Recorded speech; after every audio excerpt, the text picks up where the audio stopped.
Welcome to a special episode of Wrestling with WorldWide Willis. This podcast is brought to you by the LMG Podcast Network. In this episode, we're going to introduce a new concept. I think it's going to be groundbreaking. You know what I mean? In many different sports, they have a particular score that really tells you how good a player is, or historically. Today we're going to try to do that from a wrestling perspective. And to do that, I had to bring in some of my experts on the matter. Spencer, how's it going? It's going all right. Nice. Nice. Are you feeling better? I mean, trying to. Okay. You gotta check on the homies. Patrick, how's it going? Doing well, doing well. Glad to be back. It's been a minute. Yeah.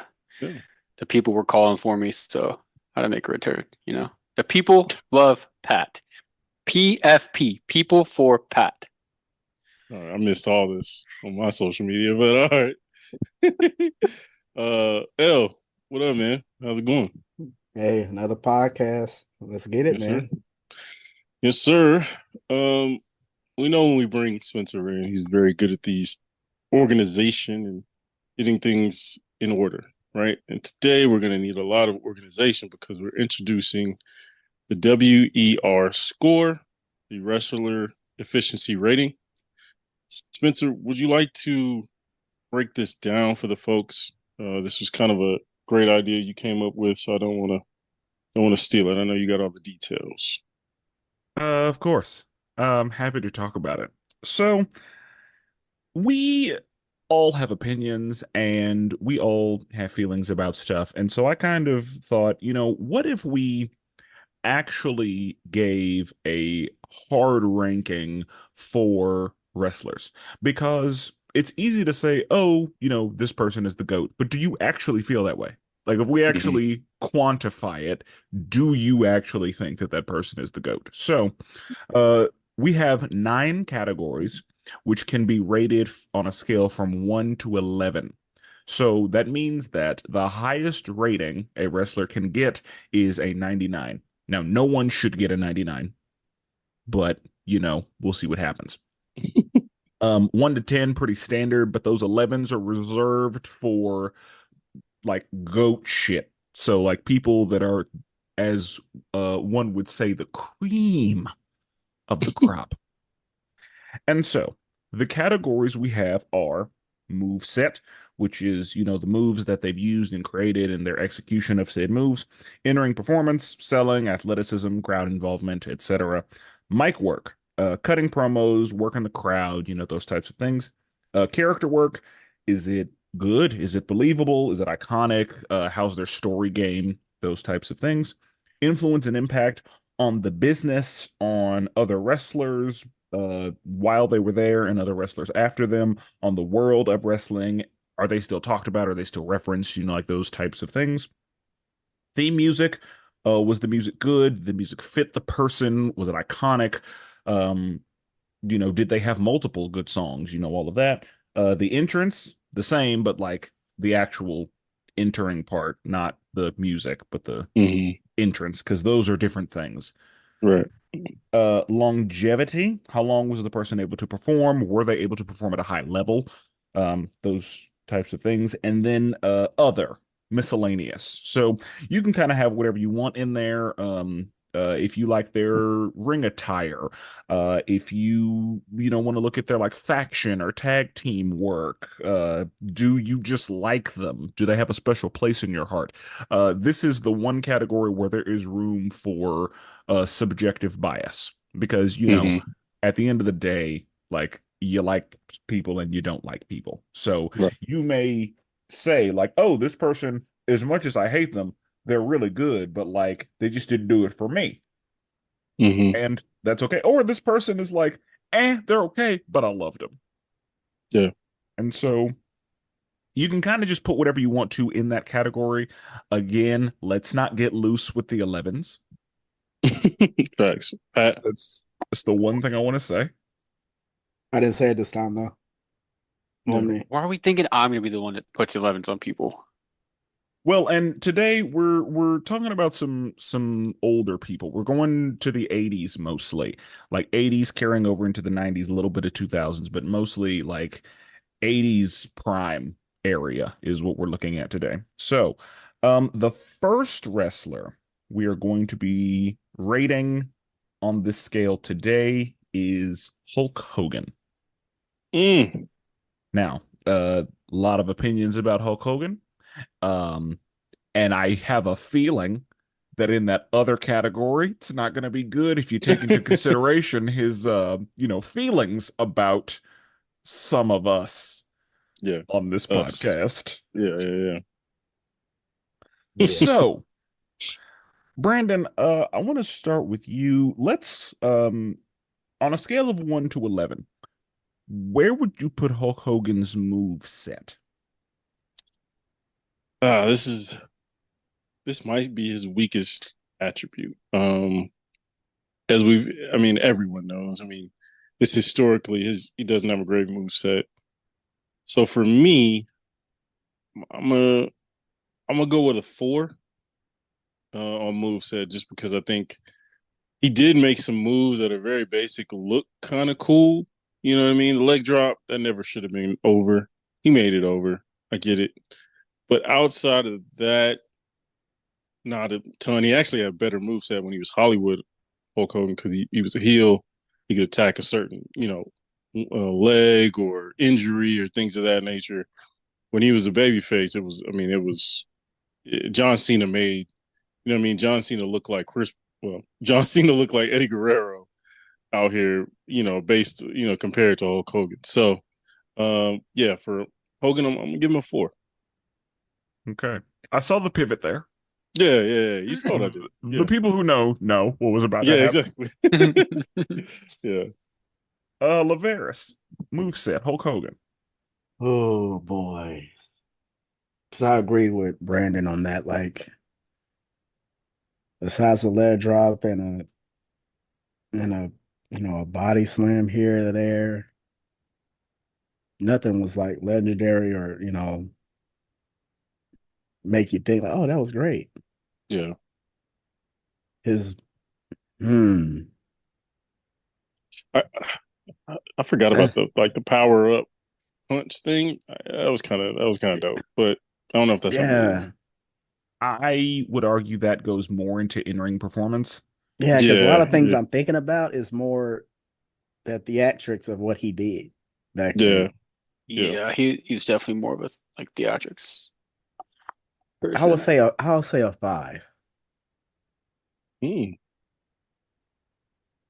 Just Five. Patrick? because his stuff like when he went back to WWE, like when he was facing Rock and all of that whole time frame. Mm-hmm. That's the part I'm thinking about. Because he kind of when he faced the Rock, that was a classic. Yeah, it was. It And definitely his was. move set was a little bit expanded. He had to because he going against the Rock. Right, Like that whole time frame when he came back was a lot better than back in the 80s. right. So that's why I'll give it a 5. Okay. Pat, what are you thinking? I'm thinking a couple things. So my first thought is if you go back to when his prime, when he was at the top, when he was doing what he was doing, there really wasn't an emphasis on moveset. Because Jake the Snake at that point, his finisher was the DDT, and now Yeah, that's a regular move that somebody uses to kind of just, as a regular offensive move and not a finisher. Um, Jimmy Snuka was using the splash, which is still kind of used as a finisher today, but again, that's now more of just like almost a basic move. Um, and then the second thing is back then as a babyface, the matches were basically constructed to where you have a little bit of offense, goes back and forth, and then the heel is going to dominate for most of the match, and then you come back, throw punches, do your finisher, bada boom, bada bing. So he didn't need a whole bunch of what we see today because that's just not how matches were put together back then. So if we're looking at it in this perspective of his heyday, his prime, when they weren't concerned about somebody's moveset and having 5 moves of doom, probably a 7. But if we're taking the whole landscape, the whole from point A to where we're at now, I think the 5 is accurate. Okay. Okay. Solid context. I agree with Brandon. I'm thinking 4. If you take the context, if you didn't take the context into consideration, it'd be a 2. But whenever you look at the time period that he was from, mostly because he does, cross into somewhat recent time, I think a 4 is where he is in my mind for moveset. Because I mean, yeah, I agree with Pat saying for the most part, like, yeah, it was built for that, but like you still had, Ric Flair, Macho Man, like you still had dudes going the gauntlet. So it was, it was a clear Right, like indicator there who was, could and who couldn't. yeah, like I'm not saying his moveset even back then was all that great, but there also wasn't, you didn't have the technicality full circle like you do now. I guess not full circle, but it's not as prominent as it is now. Like the technicality was Ric Flair, where he'd have the figure four, a couple other submission holds, but for the most part, it was punches, big boots. Even Ric Flair, his type of matches, even like as a heel, he was the get beat up, and some kind of dirty move or tactic, heel tactic, to help win the match, or the Four Horsemen would come in and help him win the match type of thing. Like it just wasn't a heavy moveset, but um, yeah, there was other guys who's back then still had much more of a technical background and moveset and skill set. Um, so you know, And not far the off. weird thing is like his Japan stuff is pretty good. Like when he was in Japan, and I mean, probably right. Like it's probably sort of a Hulk Hogan thing and also a Vince thing, Yeah, where like Yeah. you know what I mean. But like his Hulk Hogan, I mean, his work in Japan was like good stuff. Like he was doing some athletic stuff. He was, showing off drop kicks, all kind of stuff. But yeah, he got to WWE and kind of, very formulaic. yeah, and I mean, it's just a style difference too. Like Japan has always been known for the more technical, better move set, not just a basic setup of a match. Where WWE at the time was this way, and that's how it was. I mean, Hogan was making money on money back then, You know, and Vince was like, "This is how I want it run." So, I mean, I kind you of don't don't want blame him to him. get hurt. Yeah, And that's why I Yeah, mentioned that match with him and Rock in that whole time frame with that, because he had to change all of that. yeah, yeah. That's true. Alrighty. Um, Laveris, in-ring performance, Hulk Hogan. In ring, I would probably give that, and you would count the theatrics in that, right? Yeah, that's where Right. you would count the like him working the crowd during the match, like Oh man, that has to be like a 9 yeah, for like me. all that is taken into consideration for in-ring performance. Oh yeah, that's a 9 for me. Mhm. Like the whole, with the crowd, with the Yeah. ear, and them charging up like, you know, you can't. Oh, you hit me. Oh, that doesn't count. That doesn't Right. matter to me. I'm gonna no Yeah. sell the crap out of this because I'm charging up. Right. And yeah, I definitely would give that a 9. Especially, I remember that when I was a little kid. Like, oh yeah, you can't hurt Hulk Hogan. Yeah. He's charging up. Like it's over for you. Right. Then Okay. even like the going to the big boot and to the leg drop, it was always kind of dramatic even with that. And it always make you Mhm. believe like, oh, like y'all said earlier, oh, he can't get out of this. Then he's charging up and 1, 2, 3 for the pin. Okay.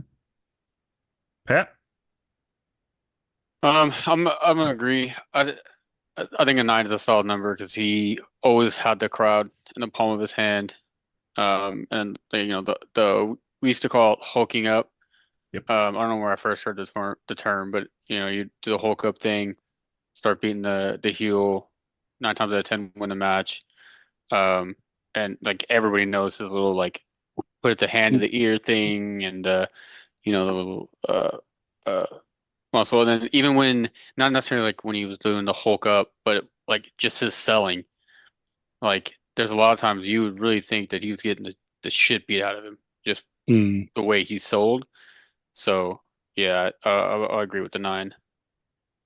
Okay. Same. I agree with the 9 for all of those same reasons. And then when he was a heel, he was doing heel shit. Oh, he Yeah. was Like boy. his NWO days. Like he was like I will say like the little taps with the chair, I was like, what are we doing? Bro, yeah, But that's you right. know, whatever, that's fine. Yeah. My favorite is when he like as the heel when he's kind of like the scaredy heel or whatever, he'd hit somebody and they would like turn like actually I think it was when he was I think he did it when he faced Undertaker too. He would like hit Undertaker and Undertaker gave that like no sell and looked at him and he kind of gave that like pleading Oh, and would Yeah. shake his hair like oh no. the classic like scared Hogan. Yeah. Yeah, I'm gonna agree. That's a 9. Like honestly, that was I'm sure a lot of people uh took inspiration from that whole thing. Yeah. And again, he had the crowd where he wanted them every single time. Yeah. That made up for his moveset or lack of moveset. It did. And that's Yeah. why these are two separate categories. Yeah. And Right. like even with the crowd, he made like the other wrestlers that was beloved, he made them get booed. Hmm. Yep. Like that's crazy. Like, and I keep dropping this rock match. I actually watched it recently. Like they was booing the shit out of Rock Yeah. in that WrestleMania.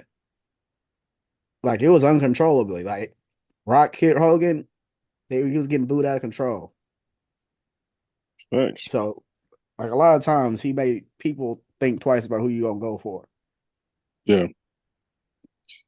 Yeah. For me, probably gonna go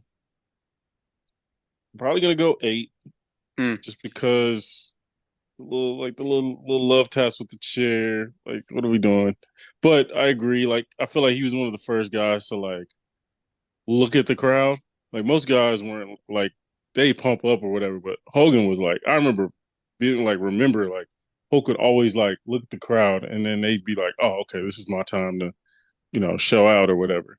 With the hair flailing and all that stuff. So no, he definitely um, took a little. He took a little from Flair, took a little from others, but yeah, he definitely took it to a next level. Okay. Okay. Pat, what do you think about mic work? Mm. I think for the time period and his character and how he was supposed to be on the mic, he was okay, not great. I'd probably say 5, but it was always just what you gonna do, brother? I'm gonna run wild. Say your vitamins, eat your prayers. Um, it was the same thing every time. Say So your prayers, eat your vitamins, but Oh, I thought yeah. that was on purpose. no, it definitely was. I was Okay. waiting for somebody to catch it, but yeah, like that was his promos every time, and just when I get in the ring with you, or so there wasn't a lot of context to a lot of his promos from what I remember. Um, but now like when he was a heel, and like everybody when the NWO first started, it was a new world order, brother. Like that's just like what is thought of when I think of NWO. It's just that first line there. Like I see got older, the promos kind of developed a little bit better. Um, but I think 6. It's just a lot of rinse and repeat. Like he could handle himself on the mic, but I don't think he could like like a CM Punk or like a Jericho and Jericho's prime or um like a MJ, like those guys that are live on the mic. Cena in his heyday. Um, I don't think he could compete with those, especially when he called the Superdome the Silver Dome. Oh yeah. Um, Yeah. Yeah. but yeah, I think a 5 is fair for that. Okay. Okay. I'm going to go with 6. Um, I think that he did a pretty good job. Like, of course, it could have been better, but like, especially with the time period and mainly with the time period, because Because like honestly, like promos the weren't a big concept thing. of promos has changed a lot. Mhm. But I think that he was effective. I'll say that. He wasn't Yeah. necessarily like great, but he got the job done. Um, and so I'm gonna go ahead. I'm gonna give him a 6 because I've seen, of course, we've seen so much better, but like I've seen much worse, and I think he was better than mediocre. I'll say that. So Yeah. that's why I'm thinking 6. Brandon. Yeah, I was 6 as well. Like better than mediocre is kind of perfect. He early on, like Pat said, it was very rinse repeat, said the same line. I'm not great on the mic yet, but I have a cool little tagline, so I'm gonna keep that going type of deal. But I do remember like watching WCW in like 96, 97. Like you were like you couldn't wait. 'Cause, show always started with NWO coming out with a promo. You couldn't wait to hear what, Hogan would say at that point. So like he progressed as he got older, but it never was like Pat said, like it he never got in like a promo battle really. It was usually him by himself talking to the crowd, but he never got in a one-on-one Mike versus Mike type of situation. And if he did, usually wouldn't end well. So yeah, I agree. 6 is mine as well. That's because he was up with Flair and Macho Man. Like, Exactly. Like he didn't ever he had to that was tough to follow. Jake the Snake, like that's tough. hell, I say 6 as well. And the only reason I say 6 is what he's done, I guess, I don't want to say recently, but around the Attitude Era. Because Yeah. like y'all said like earlier, like at that time frame, kind of everybody was doing that besides, Jake the Snake and Ric Flair. All right. But everybody was kind of rinse repeating, like y'all said. Then when he okay. got to NWO, that's when the reigns was kind of extended and he can kind of say what he want to say, even though he said brother a lot, but I think it was a Kevin lot Nash better. and Kevin Nash, Scott Hall might have helped him too. Oh, Who they most knows? But definitely did. Yeah, yeah, and I think being a heel, you're a lot more free. Oh yeah. Like as a that's baby true. face, it's like you can say whatever you want. You just gotta say Hulkamania, Yeah. brother, run wild, vitamins, prayers. Like that was as long as he got those out. Right. That's what I mean. And it's still up until he who shall not be named left. That's kind of how all babyface promos were, except Cody. Cody was the one babyface that like felt like he had open with the mic. Everybody else was just like, all right, you have these 4 taglines, promote the match, who you're gonna fight tonight, but say these taglines. Yeah. Yeah, he Okay. was. It was pretty bad when him. Yeah. Okay. Um, Character work. I will go first. For character work, I'm gonna give Hulk Hogan an 8. Okay. I think that the whole hard working American made like that whole thing, I think he did that pretty well. hmm And he had a pretty good like old man heel run because Yeah.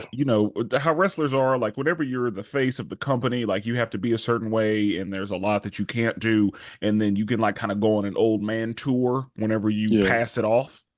Right. Yeah. And so I think that for what he had, he held the torch pretty well for the company.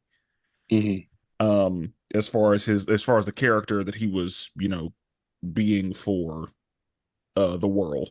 And then yeah, like whenever he was on his old man tour and just kind of having fun, I was like, okay, I see what you're doing. Like, Yeah. like I said, his heel work wasn't bad. And he had good people around him for the most part. So yeah, I think for character, yeah, I'm gonna give him an 8 because I think he did what he did pretty well. Wasn't perfect, but it was very solid and it fit what they were going for and like what was supposed to happen. He came to work and did his job. Uh Right. like they told, hey, if they said, hey, this is what you're doing, he did that. Hmm. So um yeah, and I assume that he had like all of the input he wanted, but yeah, I think Yeah, he did. I'm gonna give him an 8. Brandon? I I'm gonna go with I'm gonna go with 8 as well. Is there? Can we do halves? I don't know if we discussed this. We're Let's doing whole not. numbers. Okay, yeah, Let's do whole just for numbers. math's sake. Yeah, for math's sakes. I'm gonna do 8 as well, just because it always felt like he was in his character, even if you didn't like his character, if you thought his character was corny or whatever, he was always in his character. He was always executing that character at a high level. Like Spencer said, like I'm a true American type of, you know what I mean, vibe. It fit that perfectly for the time period. He then obviously got stale there at the end of the 90s, had the steroids deal, came back, wasn't over, and then changed and really dedicated to the Hollywood Hulk Hogan thing and got that over, right? That should have probably never worked, but he became the coolest heel in wrestling at the time. So, yeah, I think character work wise, I'm gonna give him, you know what? I'm gonna give him a 9. I'm gonna go with a 9. Okay. I'm gonna convince myself. You talked yourself into a 9. Okay. Yeah. Yeah. He talked himself into a shoot. L. Yeah, I'm not going to 9 like Brandon. I won't. I won't do that. I would probably say an 8 though, because a lot of that you gotta, a lot of that time we were all little kids, and like I said earlier, like everything he did was kind of like believable as a kid. Yeah. Like, oh, he's really getting down. Okay, he charges up and like beats everybody. Like, I want to do that. Yeah. And his range of his character, if it wasn't for him going heel and going to NWO, this would be a different rating for me. I Oh yeah. agree. I I absolutely think agree. that saved his longevity and his career. Mm-hmm. Because you hear a lot of people now talk about his NWO run more than his Hulk Hogan run Yep. nowadays. And a And lot of that just could be just because people actually, like people our age, saw NWO actually happen. yeah, And we can only like hear about before that. Yeah. yeah, that's true. That's very true. Because at that time, even though he was like the biggest, thing, he was kind of like what The Rock is now back then. But at the Mm-hmm. same time, you had other iconic people like Jake the Snake, Ric Flair, Andre the Giant, Yep. and multiple others kind of also being in the same circle. Macho Man being in the Mm-hmm. same circle. But his longevity and his character work kind of had some ebbs and flows in it as well. So yeah, I'll give it an 8. Okay. Okay. Pat? I think I'm gonna stick with the 8 as well. We hop on the 8 train. Um, so I agree with L. Even though he did get stale, he still played the character well. Mm-hmm. It just kind of got stale as like okay, we've seen this, and it wasn't the right thing for that time. Like it worked well, you know, 80s, early 90s because it was America versus the world, so they could do here's a foreign bad guy, here's Hulk Hogan. Hulk Hogan is representing America. Yeah. America, fuck yeah, like we're gonna Oh, beat the yeah. foreign country, Iron Sheik. Yep. Yeah. Yeah. Nikolai Volkov, Mm-hmm. Yeah, did he uh do some with Mr. T with that type of stuff? well, that was Roddy Piper, the first, I think, pretty sure that's the first WrestleMania. Was it? Yeah. Yeah. Yeah. But yeah, like he played that well. Like everybody thought that Americans were some form of Hulk Hogan. And then when he went the heel and with the NWO, it was flawless, not flawless, but it was seamless. He executed that well as well. You know, it wasn't stellar. It wasn't like, oh my goodness, like it you can't tell who's who, like separate the thing. I think he's more real life, more the 80s, 90s, like the babyface Hogan than he is the NWO one. Um, up until I guess recently, I guess he's more NWO one now. But uh with some I can see comments. either one doing what he did. Yeah. But yeah, he executed what was given to him. And on the basketball floor, that's what you want your players to do, and he did that well. So I think eight is a good rating for that one. Okay. Okay. Brandon, impact, influence. This is a tough one for Hogan, right? I have to take off my grown ass black man hat. Yeah. And I have to put that to the side. Yep, put it to the side. Oh, yeah. As far as impact, I mean, he's up there with the GOATs. I mean, we're talking 9-10 range, honestly. Impact, be honest, I might go in my first 10 here. Just because he made wrestling mainstream, right? Pat just talked about Mr. T showing up to the first WrestleMania. He kind of made it to where, you know, he crossed over. He was one of the first wrestlers to like truly cross over. He was in movies. He had his own television show, right? Like he was the first guy to where he made it just a worldwide phenomenon. Wrestling has been around a long time. He wasn't the first guy to do it. Ric Flair was doing it. You know, plenty of people were doing it at a high level. It's just when he got it, he took it to a mainstream pop culture level that you just can't. You know what I mean? It's what every baby face, big time baby. It's what The Rock eventually did. It's what Stone Cold eventually did as well. You know what I mean? But Hulk Hogan was probably the first guy to do it at that level.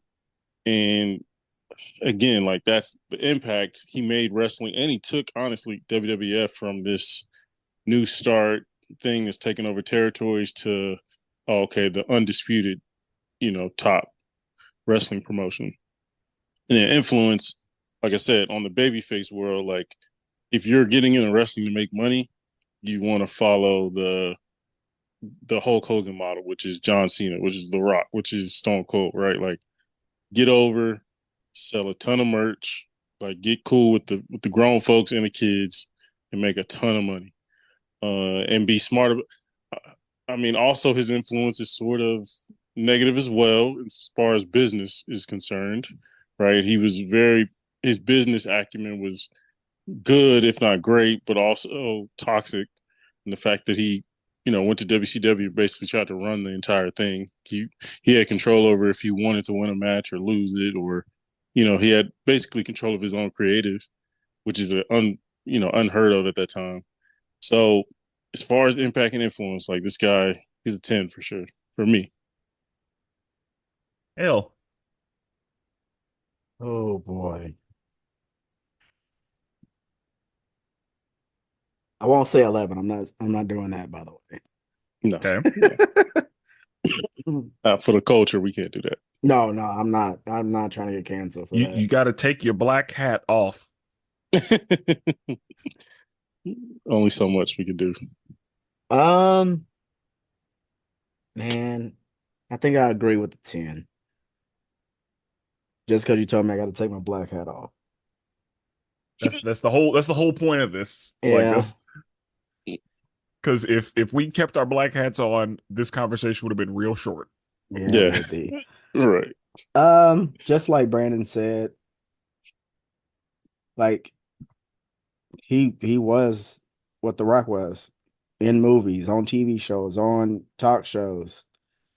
He was like the main one, that first one, honestly, to really cross over like that. And when I think about it, when Brandon was talking, he was like the only person that you can honestly say who helped build a brand and almost take it down within like 20 years. Yeah. A time frame. Because when he went to WCW, WWE was one of the worst shit. Yeah. just because of them moving over to WCW. Yeah. Like without Hogan going over there with Nash and Scott Hall, we wouldn't have DX. Yeah. Honestly. Because they was trying to scrounge around, ways to make the product relevant because what WCW was doing. And even with when you were talking about his creative control, he did the same thing in TNA. He did. So that thing And right ran there.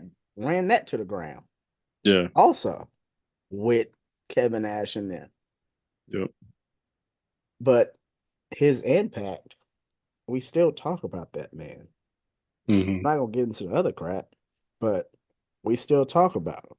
Like when they always talk about WrestleMania, the first WrestleMania, who was in it? Right. Hogan was in it. Every time we see it, the body slam to Andre the Giant, it was Hogan.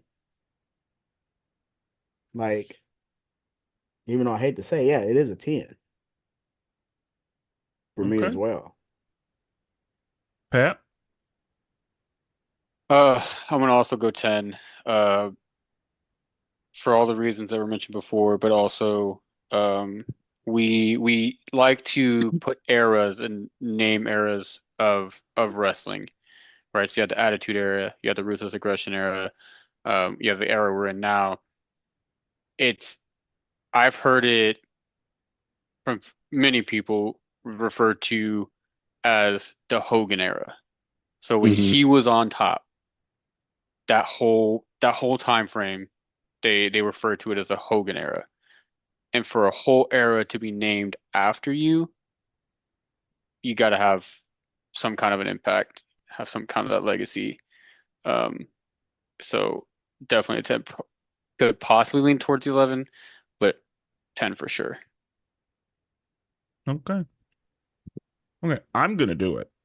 Um, Mm. I'm gonna give him the 11 here because I don't like doing it. Y'all know, I'm sure I'm on the record. I'm not a fan of Hulk Hogan for a lot of reasons. Um, personal and professional.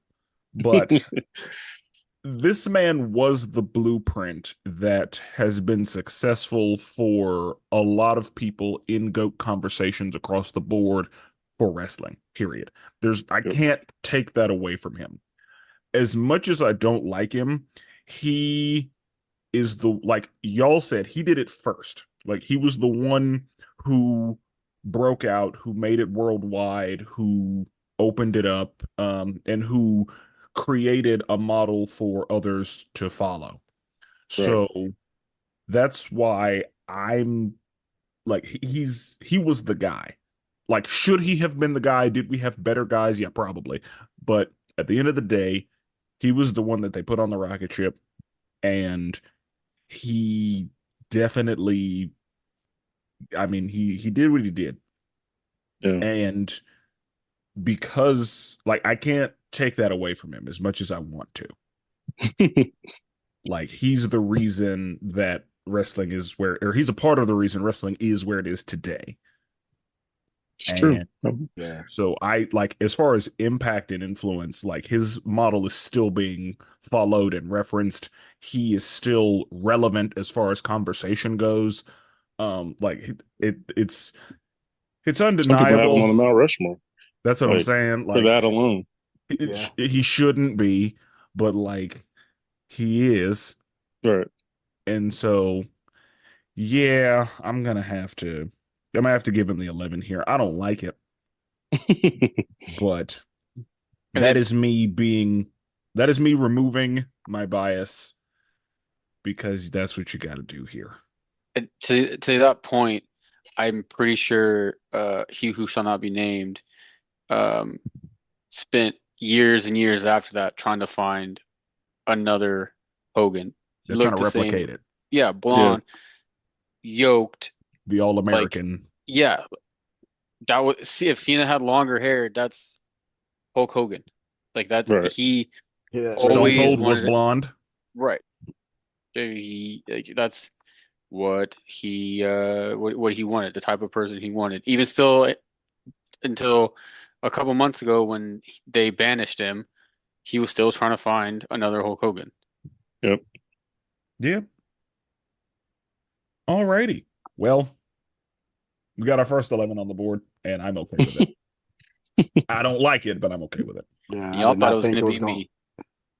I didn't think he was going to get it, but like that's I know. That's a perfect category for him, to be honest. Yes. Yeah, I can. Yeah, And it's very important and very relevant. And so Right. yeah. L theme music. Got two now. Sure. no. Mm. Yeah, it's tough. That's a tough one I because got it is iconic. both of them. Yeah, both. Yeah, both of them. both of them. We Yep. doing both? Gotta Yeah, do they're both You his. You have to. got together? to. Yeah, you got to. Oh, You have to. golly. Yeah, that's yeah. Do I want to give that one to him? That's I mean, hard. It did gotta go remove hard. the bias. Yeah, Wah, gotta. wah, wah, wah, Yeah, that's wah, an wah, 11, wah. man. That's an 11. Another 11 on the That's board. another one. I didn't think that was gonna hit me like that though. Yeah, because if you put that NWO, Mm. yeah, dang it. It's like that. WO. Yeah. Like you knew who was coming. Mhm. Yeah. Don't. Yeah. It's Wah, it's wah, wah, wah, wah, wah, wah, wah, wah. bro, him playing yeah, we'll talk about the injuries later. But Yeah. yeah, Because I was almost about to get into that. I was like, ooh, let me not. Yeah. yeah. Yeah, I would definitely say just because the NWO. And by the way, I forgot to even mention this with his impact. Think about this. He had Dennis Rodman leave practice during championship seasons to It's true. go wrestle with the NWO in WCW. It's true. So he crossed that boundary as well. Right. That's Right. what made me think about the music. But yeah, definitely because 11. Dang it. I didn't want to give that out too soon. It's Yeah, like that. you got me. Yeah, that It'd got be me. like that, man. That's why we do this, because you actually Yeah. have to give it a rating. Yeah, I got to give that a rating. Yeah, that got 11 out of me. Yeah, because that's the thing. I know that I have said these words. I know I have said Hulk Hogan is trash. We're gonna see if my numbers reflect that. Exactly. Because like they might not. Yeah. Pat. I'm gonna give it 11 too, for both. Because when Real American hit, as Hang on. Jared would say, Yeah. Yeah, that's a good one too. you That knew business was slaps. where it's gonna pick up. Like I am like it fit him, the character fit the time period. As soon as that music hit, it wasn't even like it was just da na na na, and it was the crowd was going nuts. Yeah. And then I remember it's the one entrance they always show where he comes out with the American flag, and I don't think anybody is standing in the whole arena. Yeah. Everybody's on their feet, and the NWO one was good too. Like for a guy that had a lot of stuff that missed, the entrance music didn't. Yeah. No, yeah. That Iconic, slaps. Yeah. iconic, and even his own like the Hollywood Hogan version remix that he had in WWE. That's like when he came out on his own, other without Yeah. the NWO. Oh The Jimi Hendrix. yeah, Voodoo Child. Oh, Yeah. oh Yeah. Lord, so good, so good. So I'll get the third 11 up on the board. Checking on that, Chief. This hurts. I'm giving him a 10. Ooh, okay. Oh, the music guy says 10. Hold on. Oh, that's just where I am on this. Like I do believe that it is very iconic. I do believe that it is like all the music that he had was incredibly good, but I wouldn't say like quite game changing. But that's just me. Gotcha. And so I mean, still deserving of double digits. Absolutely. But like for me, it wasn't that 11. It wasn't quite that 11. But I'm that's just me. I'm pretty sure he was one of the first ones to have an entrance song. I was gonna say he. That's the other reason why I gave it 11 because he's one of the first ones to have that. I think that, yeah. Especially with words, I'll say that. Everybody, other people had some stuff, but Oh, it's just like have generic, like Yeah. yeah, yeah, music number 3. yeah. Okay. I I gotta go 11. Gotta go 11. Just true American just don't get the type of respect it needs. Like that just like I was surprised more like, some of these Republicans don't play that at a rally. Like they're gonna slap, you know what I mean? And then yeah, we all know NWO. Like Yeah. that's just a different that was a culture changer. That was like we was all like, oh, so NWO was like tapped in. Okay, cool. So I mean, yeah. they took what the rappers were doing and they were like, let's do that. Yeah, exactly. Yeah. That's how the NWO, that's how that name happened even. Right. So, um, all right. Pat, entrance. Um, so his babyface one wasn't great. It usually was just him walking, power walking very fast to the ring, Wearing like a boa. wearing a boa. Yeah, but the boa I think came more in WO. I don't think he had the boa. No, he didn't have the boa before NWO. Okay. Yeah, because when I think Yeah, of him in the boa, I think of him in pants, not trunks. yeah. Um, like that one was kind of just a generic, like I'm gonna high five people like I'm down the ramp. But the NWO one, for those that don't know, the music would hit. Everybody close their eyes. It's envision what I'm about to say here. Music hits, right? You hear the riff. They walk out. Hogan's got the world heavyweight title, and he's playing it like a guitar. Yeah. And it's the most majestic thing you'll ever see. It's like everybody does it now. Anybody who's won some kind of world title at one point has played it like a guitar Yeah. because of Hogan. All right. I don't know where he got it from, but I'm glad he did because it is amazing. And I don't remember what year it was, but on one of the wrestling games, you could select that as an entrance. You have like separate champion. When you're a champion, where your entrance was different than when you're not a champion. And I used that as my championship entrance.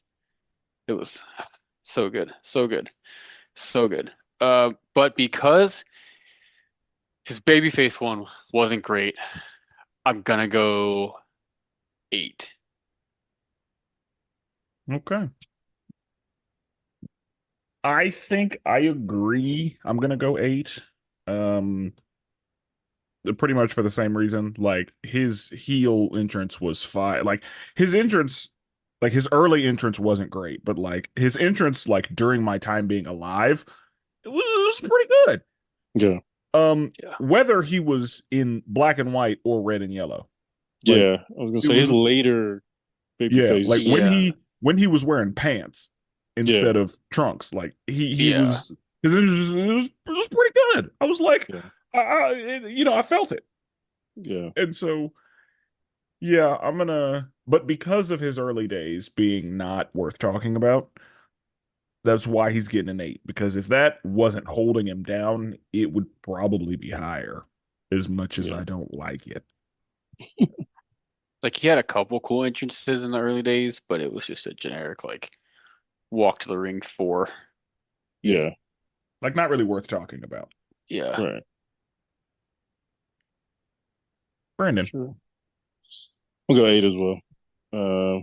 Like if you wanted to look up a great YouTube entrance of Hulk Hogan, it would usually be from the 90s or the early 2000s. Like you're not, you know what I mean? Nothing really from the 80s. So I give him an 8 as well.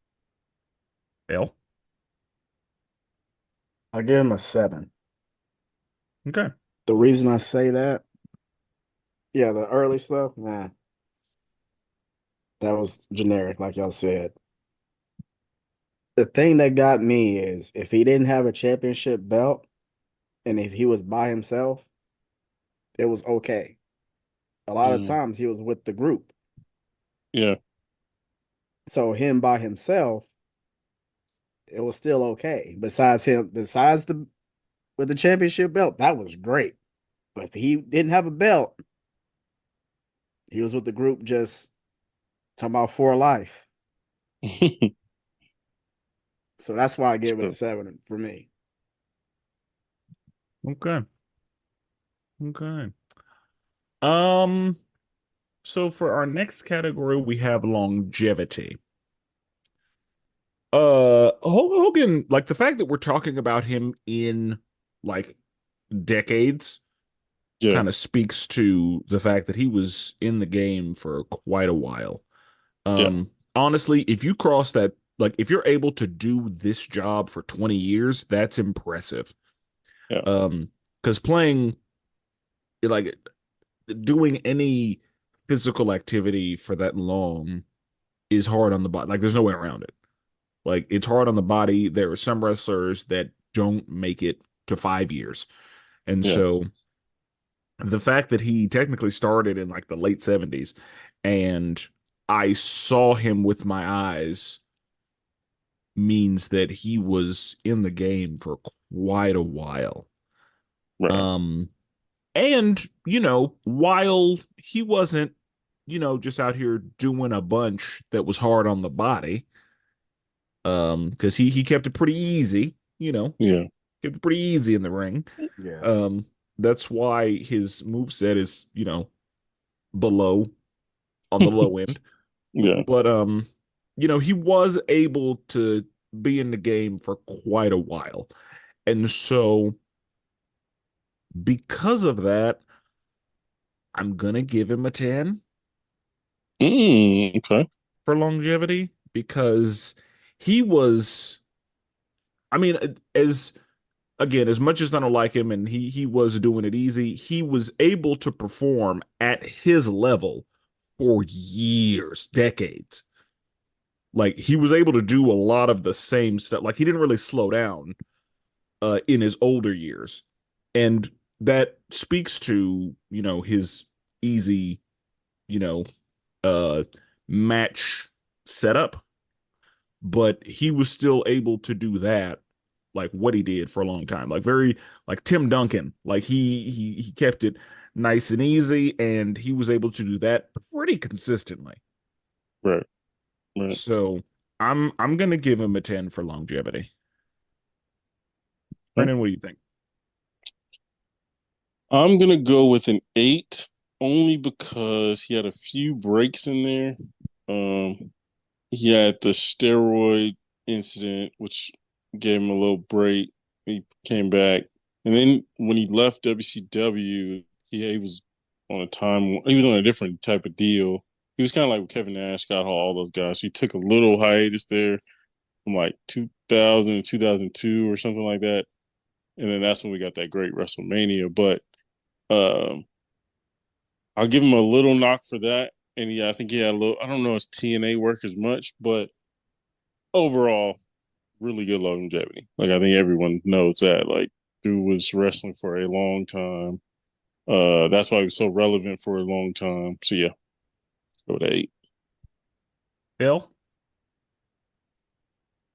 I was gonna say a 9 Yeah. because kind of the same way you were saying, Spencer, that for decades. But at the same time, he had a lot of spots where he wasn't wrestling. Mm, Also, That's like true. Brandon said too, I forgot about the whole steroid thing, how long he was gone for until you said it. Same. yeah, I forgot about that long break. yeah, Like that makes me want to come down to a 9 because yeah. He I, was I on I did trial forget for about a that bit. long break. Yeah. And I'm gonna have to do that. then I was thinking about him in TNA because he really wasn't doing that much in TNA as well, yeah. besides ruining the company. Um, Now when we say longevity, are we talking about actually wrestling? Yes. Yeah, Yeah. I definitely get that. Because like if you're not in the ring, then that doesn't really count. Yeah, for this data point. I'll stick where I was saying. Okay, Pat. I think I'm gonna go 8. Um, like yes, he was around for a while, for a long time. Um, but then there was also the part of like he was there and everybody was just like, "Hey man, you could go to greener pastures. Like you don't have to be here. We appreciate everything you've done, but it's okay. Like you can let it rest. Ride off in the sunset Right. on whatever you want to ride off in on. You don't gotta be here anymore." And I was just watching a Eric Bischoff interview where he said that during the TNA years, uh, he was in so much pain and like couldn't get out of a car. Like it hurt to get out of a car. He was basically almost paralyzed. So like, yeah, he's around for a long time, but I don't know if it was like a good long time. That makes sense. Like Yeah. he was around the business, did stuff in the business, but it was like, like man, at some point you just let it go. Like the stuff he was involved in when he was still wrestling was fairly good.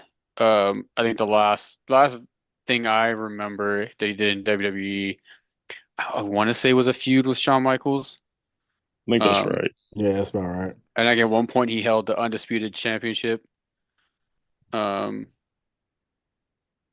but even like that was the last, I think, good thing he did. And after that, it was just like one-off appearances. And then TNA, he got in the ring a couple times, but it was just like he could barely move. Yeah, he was.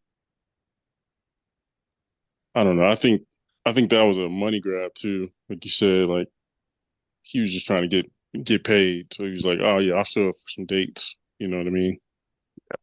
And then after that, it was just like he'd come in and cut a promo or open up a show. Yeah. Call this the Superdome, the Silver Dome. Yeah. Okay. Okay.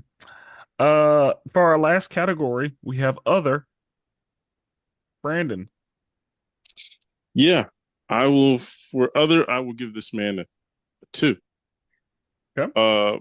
He is the antithesis of selfishness. He is an antithesis of ego and power grabbing and all the stuff you hear about when dudes are talking about like the political side of wrestling. He was one of the biggest ones. He pushed for more influence. He hurt a lot of guys as far as affecting their time on the card. He didn't put many guys over. You know what I mean? So yeah, and then not to mention, the other stuff he was doing that was wild. So I get him at a 2. Brandon, I hate to do this to you, but antithesis means opposite. Oh yeah, he is the what is it? Epitome. Epitome. Yeah, yeah, that was the word. Yeah, he is the epitome. Is the perfect example of all the things you hear about in wrestling that you're like, oh, okay, I don't know if I'd want to be a part of that business. He's one of those guys. Okay. You know what I mean? Spencer, I'm glad you knew what he was saying because he was throwing that word around, and I was just like, I was like, yeah. yeah, yeah. I thought, hey, me and El, you're like, yeah, Willis, Yeah. let's go, yeah, yeah, Then we got tore up in the dang comments. yeah. Oh Vince goodness. just saved this right there. Yeah. And I didn't want to have to do that, but I just want us to know. You gotta bring the order. Like Yeah. like Brandon said earlier. I thought he just made up a word, to be honest. I knew what it was by it. Yeah, when he said, "Oh, that he doesn't mean that." Okay, all right. Let him cook. Let him cook. Yeah, just let him do his thing. I wasn't trying to cut you off. Like we were, nope. I'm gonna let you finish, but At the same time, hey, okay. L. oh boy, um, ooh, I'm gonna give him a 3. Okay. I'm going to have my black hat halfway on Yeah, you with can put this your black one. hat on for this one. Yeah. Um, like I said, his impact. We already know his impact, and it was people still talk about him for a good reason, but a lot of people in the last 5, 6 years has talked about him for the bad reasons. It's a Mhm. reason why he was banished from the WWE. Yep. Yeah. And like you said, Brandon, when he was politicking the hell out of everybody for decades. Yep. It's no telling if he never did that, who would have been over Right. this whole How far time. WCW might still be a thing. Yeah. Like I still have to watch the documentary of who killed Yeah. WCW. And we It's pretty know that good. he was a part of basically killing off TNA. Right. And also not like just accepting what he has done. And honestly, this whole new born again stuff, I don't know if I buy it. I'm gonna tell you that now. I don't know if I buy it. Right. Because all of a sudden, oh, I'm born again and I was doing all this good stuff. I don't know. Like you have Right. done a lot of weird stuff in the last like 3 decades. Yep. I don't know about the born again. What happened? Oh, all of us, yeah, he's been born again. He's devoted his life to Christ. Yeah. All of a sudden, just The all of a the sudden. clan also does everything that they do in Jesus' name. So that's not really That's saying why. That's much. why. And it's the same person who tried to get his son out. That was it. A DUI he just got into Yeah. recently, and try to throw his name out so he can get that cover under the rug. Man, that dude. Yeah. So it's like his impact is great, but his last like 10 years, I don't know about that. Yeah. Pat. So, Can I borrow one of those hats? Yeah, I said I'd love to hear your thoughts. yeah, we definitely give you one of those hats. Can I have one of those hats? He's a bad guy outside the ring. Not Yeah. very nice guy. Not very good guy. Um, I'll give him a two. He mean guy. The one word that sticks out is money grabbing, Yeah.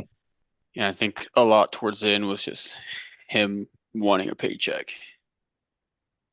Yep. And um, I was reading at one point that uh, he saw that Macho was getting bigger than him, and he tried to do stuff to make sure that didn't happen.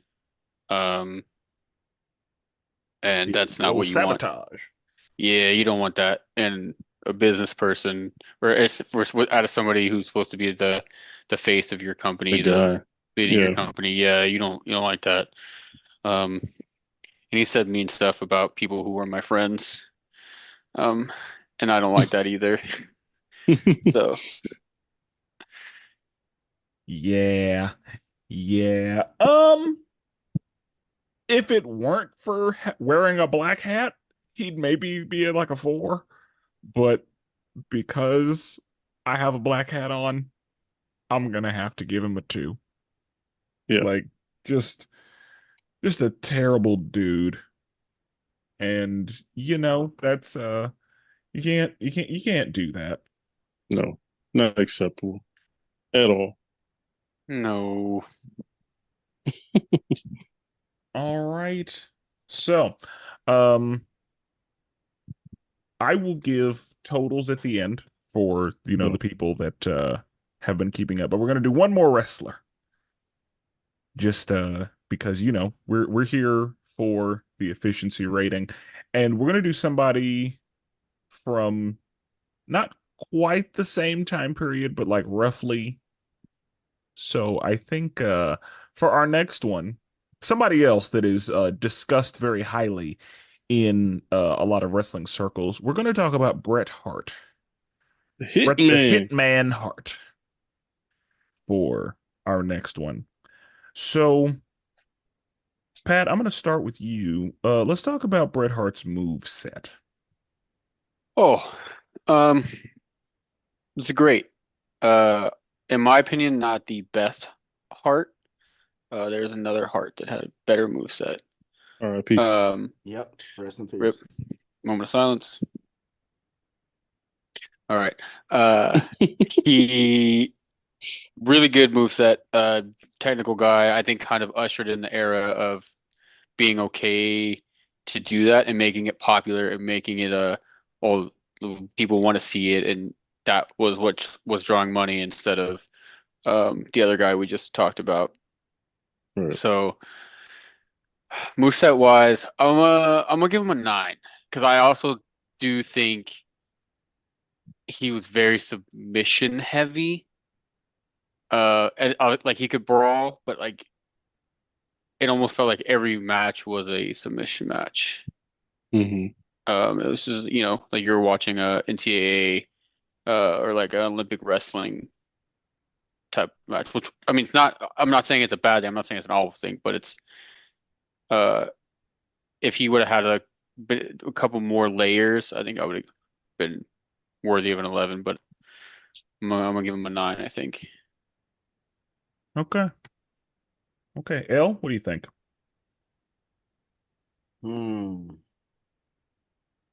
I would probably give him.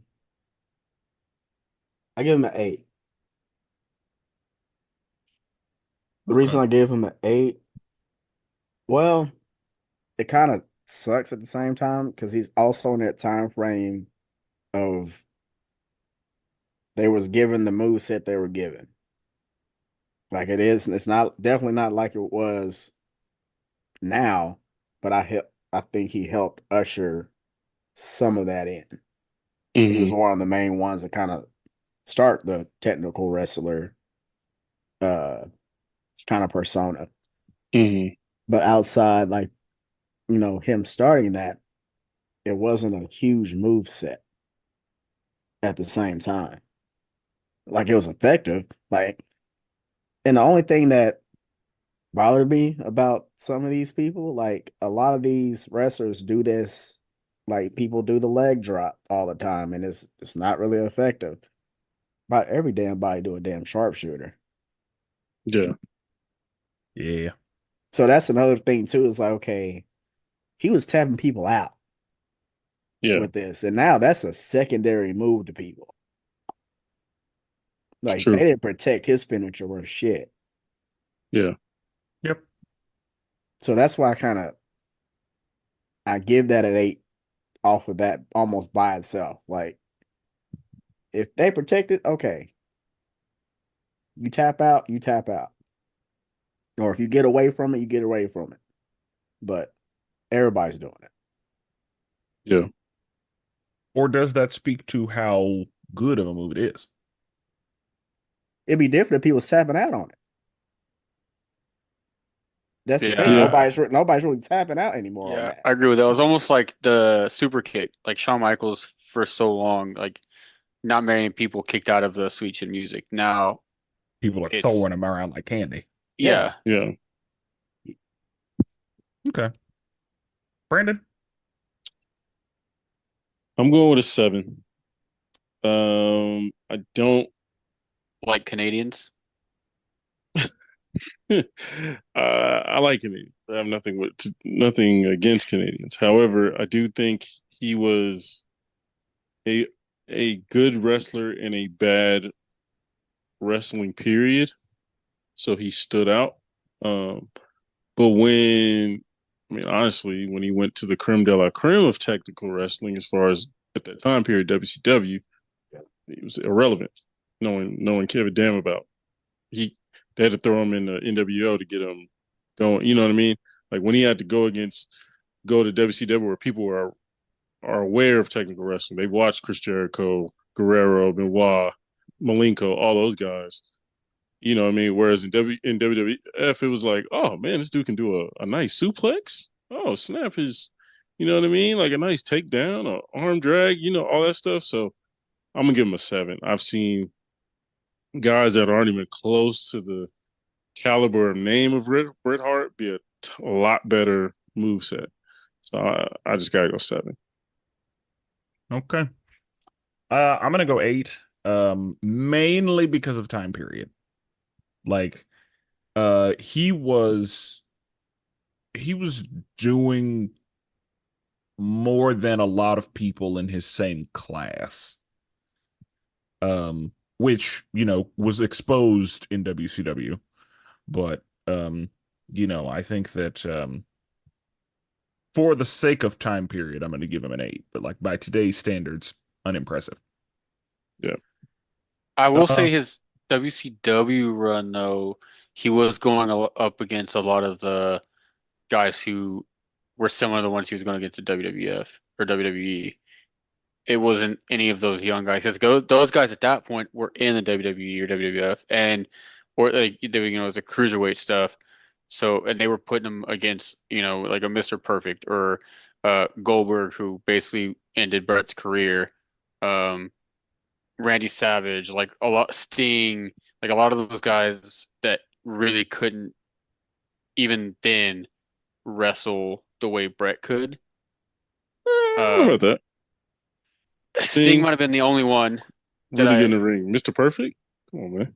Yeah, Put some like Mr. respect on his Perfect name. was, yeah. but even then, Yeah. like those are the same guys other than Sting that he was going against in the WWE, and it was still having good matches. Like the move set, I think Brett knew the time period, and I think El mentioned that he was kind of strapped because not everybody knew how to wrestle that technical type of match still. And he could do it well, so he couldn't do a lot of the move set because he was limited in what he was doing, and the match was always boom boom boom, just get to the sharpshooter finish. Um, when he went, if you watch his match against Owen, you see more of his move set. It's so much better. And then I don't think that he was exposed in WCW. I still don't think he was going up against the right people. And at that point, he got to WCW, they were already kind of circling the drain, and they were just trying to throw shit at the wall to make it stick. And it wasn't the best environment. Had he gone prior when Jericho was there, when But he did though. but Jericho was there, I think, for like a couple months, and then went to Because WWE. what, like Screwjob happened what, 97? Uh, I think so. yeah, and Right? then he was in Jericho 90. didn't. He didn't go till 99, but it was still like he wasn't wrestling Jericho though. And Jericho I mean, again, yeah, I get that. Jericho was more cruiserweight and doing, the moonsaults, the Hurricane Ranas, that type of stuff. Brett was a Kurt On the Angle. mat wrestler. Right. He I was the get Kurt that. Angle before Kurt Angle. I get that, but like I'm saying, if I watch a card and I see, okay, Bret Hart's in the main event, but I saw Eddie Guerrero and Rey Mysterio in the first match. I saw Chris Benoit and Demon Link on the second match. I saw Booker T and somebody in the third match, and then I get to Bret Hart. I'm like, okay, like I don't get it. But if I go to WWF and I see Contractor Man versus Billy Bob Country Dude, and then we get to Bret Hart, I'm like, oh, this is Well, what I paid money by for. that time though, when Brett was on top, you had Austin was there, Shawn Michaels was doing his thing, Owen was there doing his thing. Yes, there was still a contractor man. Like Undertaker was there, Yokozuna. Like you gotta like it's. I don't think it's a 7. That's all I'm saying. You rated him too low, Brett. And if Brett did not get kicked in the head by Goldberg and his career ended, I think he could have adapted and had a great match with just about anybody. Maybe. Like, but my rating on that will come later. That fits into a different category. I guess it's time for in-ring performance then.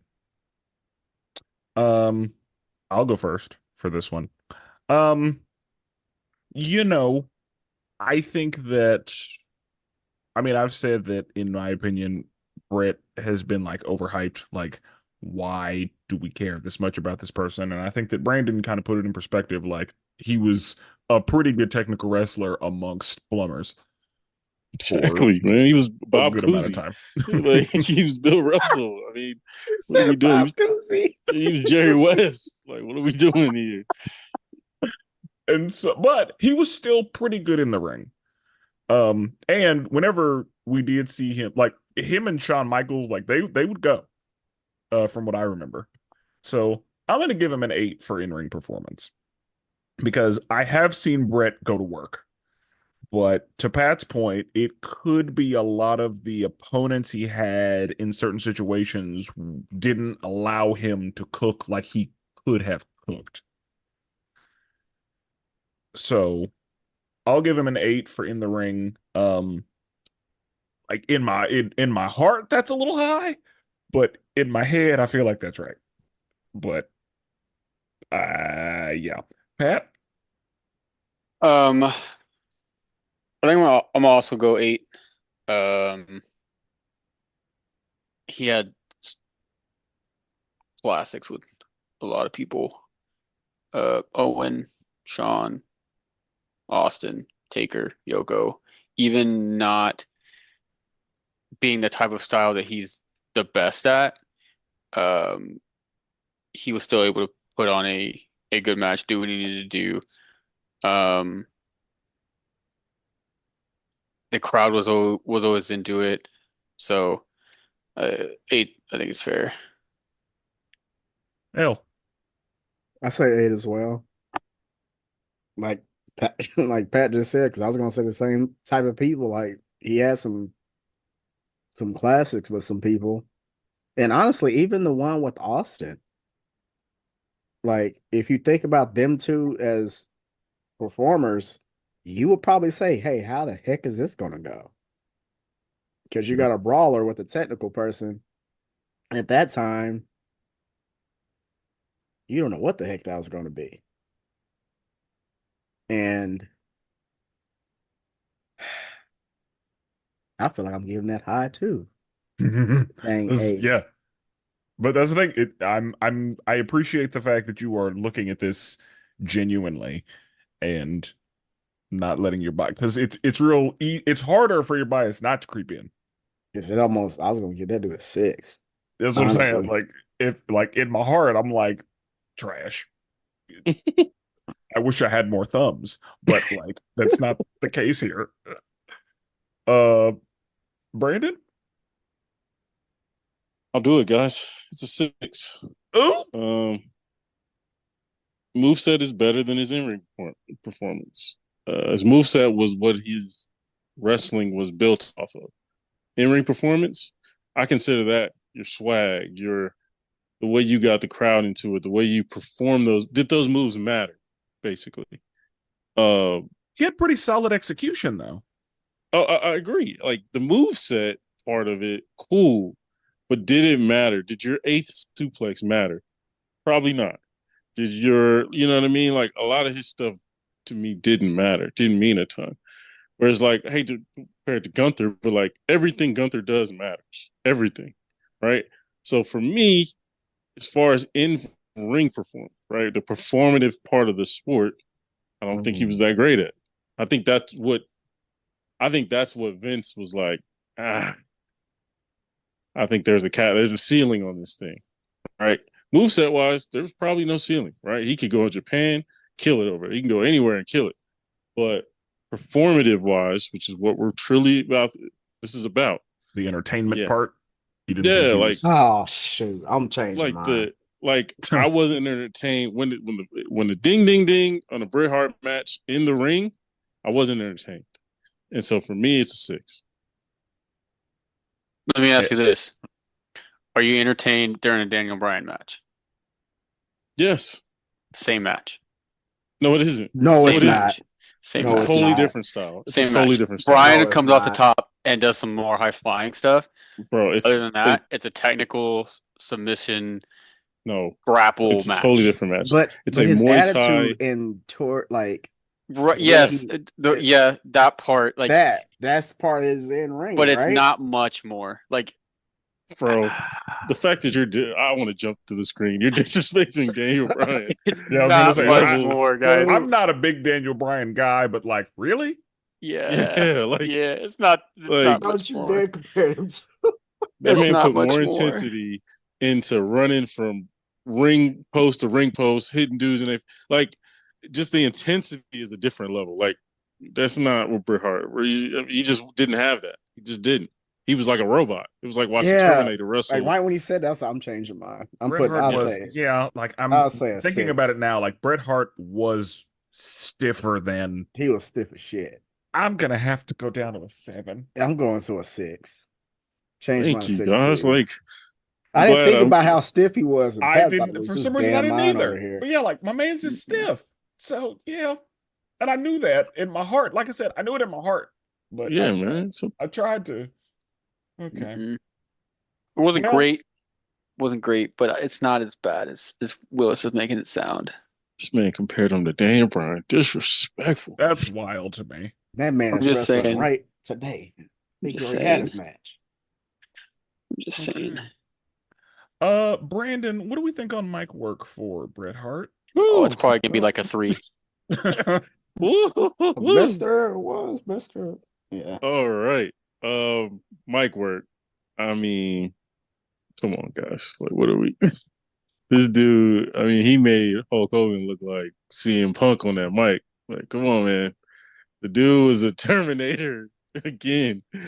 Like, come on, Sean. Sean, come on down to this ring and we can get it. Like, it was just, come on, man. It was stiff as hell. So, no, I'll give him a 5 out of generosity. That's very generous. Yeah, I'll give him a 5 out of generosity. That is very generous. I'm gonna have to give that man a 3. Like, you didn't need a mic, sir. Yeah. They yeah, like they could have cut your mic off and it would have been fine. That's what they honestly should have treated him like Kurt Angle when Kurt Angle was the wrestling machine. Didn't really talk too much, but was just murdering people. And Kurt Angle's so good on the mic. That's I know.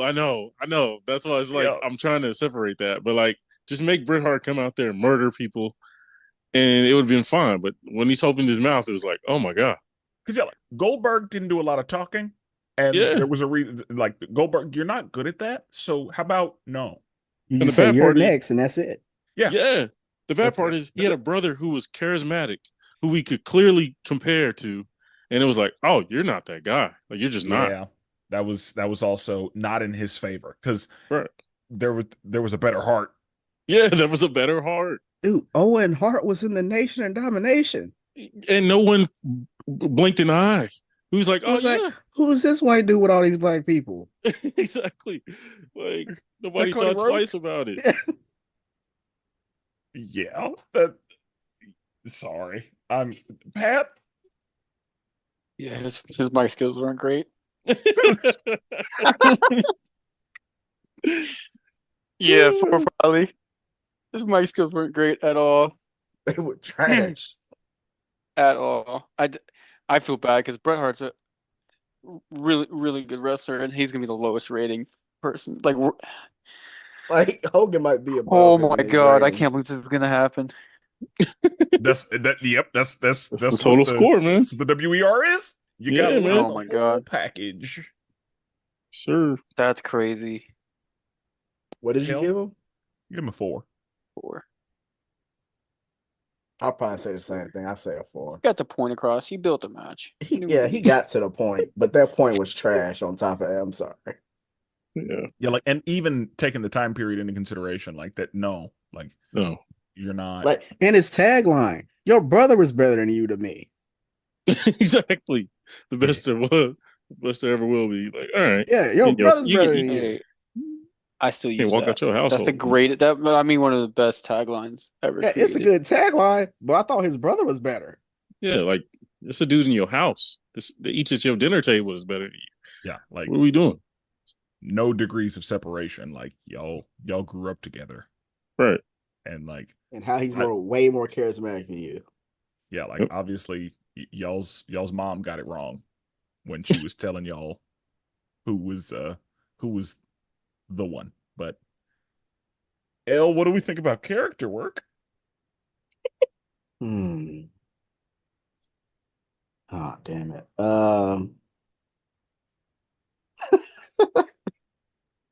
What? I'm about to shame this man. What character was it, honestly?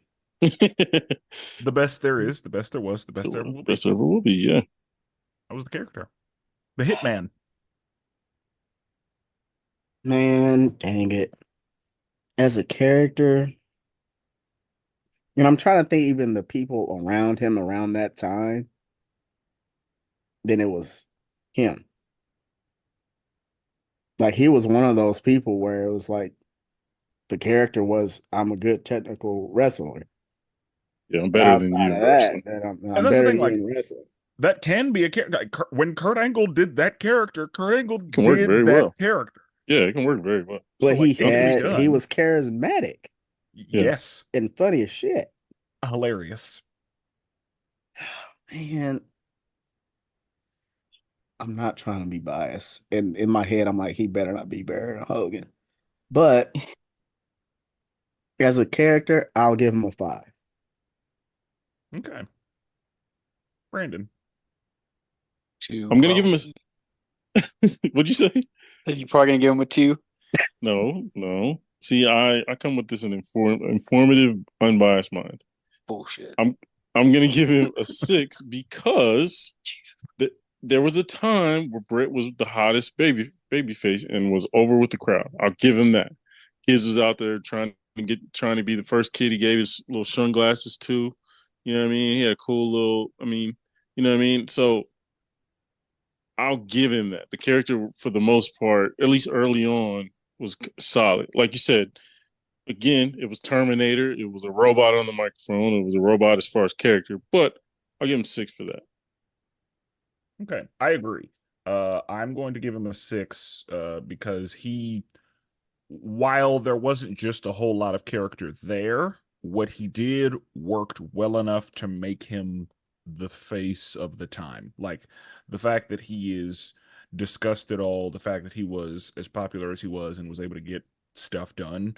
While I wasn't a huge fan, like the best ever character, I'm not gonna say it worked. I'm not gonna say he did great, but it wasn't the worst I've seen. I'll say that.